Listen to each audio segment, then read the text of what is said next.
How to enable night light on Google Pixel 9 Pro XL, Pixel 9 Pro and Pixel 9 Pro Fold. Open the app drawer on your device. Tap the settings app. Now scroll until display and touch. Tap on display and touch. Again scroll down until night light. Here you can see color section. Tap on a night light. Now night light tint your screen amber. This mix help you to easily look at your screen on a dim light or easily read in a dim light. So you can use this feature in a dim light.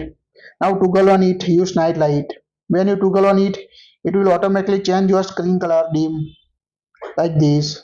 You can also set a schedule. Tap on a schedule. Here you can choose from turn on at a custom time.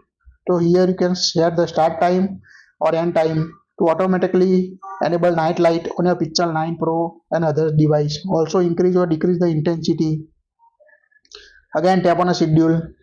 You can also choose turns from sunset to sunrise. Make sure turn on the location to use this feature. Now tap on a location settings. Toggle on the use location.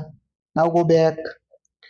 Now tap on a schedule and choose sunset to sunrise. So automatically set enable night light when your sunset or sunrise occur. Now again tap on a schedule and choose the none option if you want to manually enable night light on your device. That's it. If you like it, share it.